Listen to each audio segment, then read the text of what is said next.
Hello everyone and welcome to my channel, and today I'll be reading Multi-Character Listener by me. So let's get into it. Muichiro. Muichiro had no idea why you were acting so strangely lately, but you could put a few guesses. And none of them seemed to be true except one. And no matter how much she pushed with you and tried to get something out of you, you never relented or told him anything that would be of benefit. Are you sad? No, I'm okay. You're just worrying a lot, Muichiro. You told him. But that didn't seem to be the case, and he was getting increasingly worried. After all, you are not acting like usual, and he loves you, so of course he would know how you would act when you were happy, and how you would act when you were upset.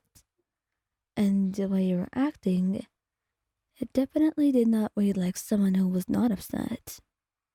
You looked upset, you acted the part, and most importantly, you were just so miserable. Like there was nothing you could do to make you happy, no matter how hard they tried. And it scared him. Seeing you like this terrified him beyond belief.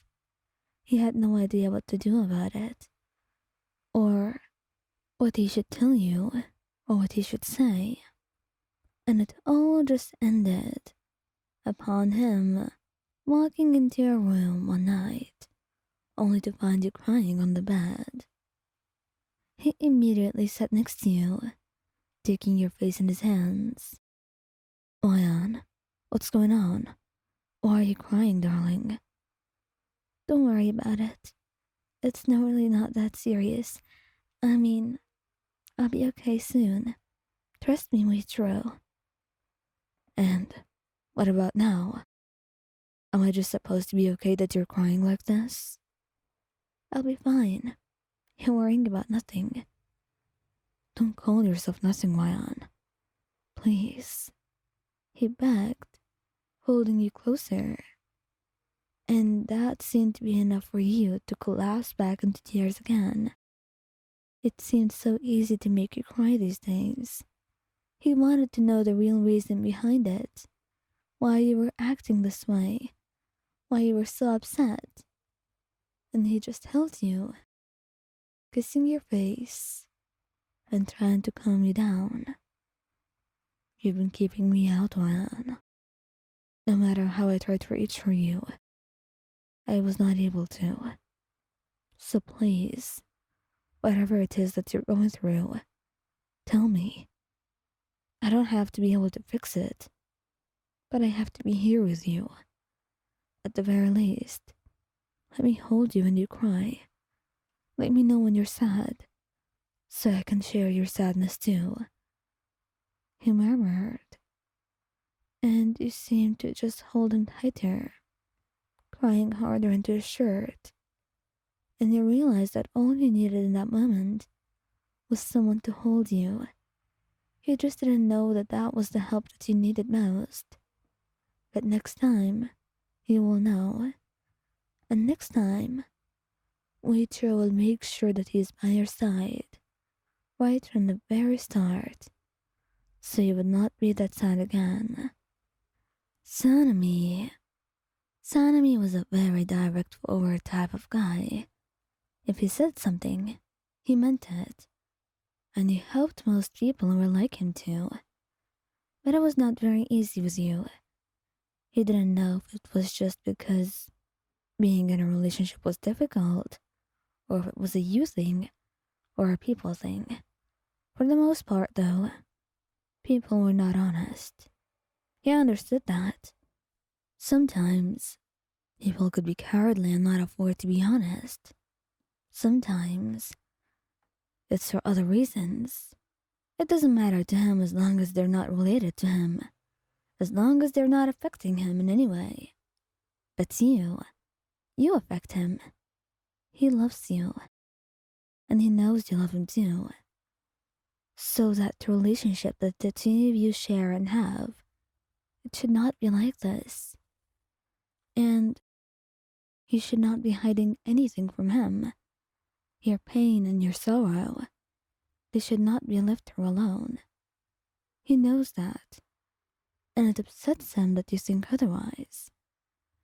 And also upsets him that you seem to not notice that he's noticing too. The way that you go to sleep earlier, but you're not really sleeping. You're staring hollowly at the wall. The way your movements are slower.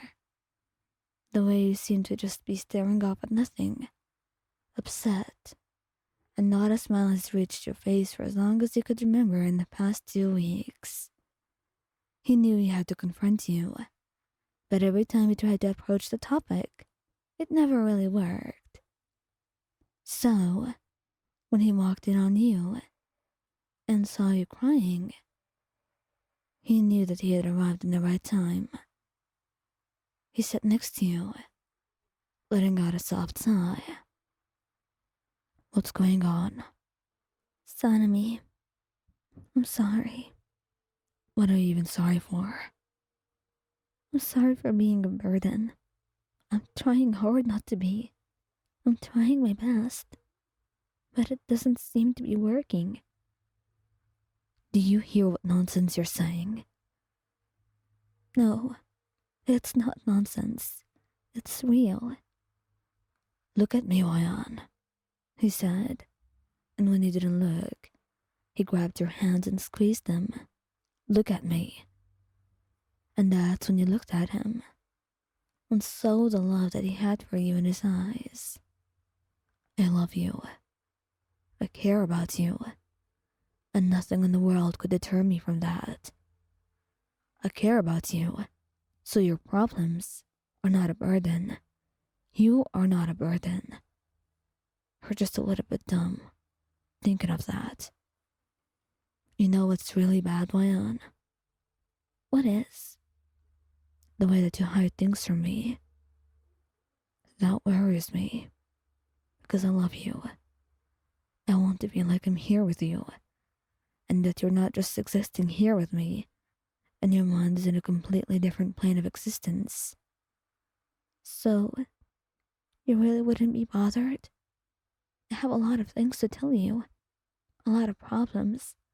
Sometimes they're not so easy, and I could come off as annoying, Sanemi.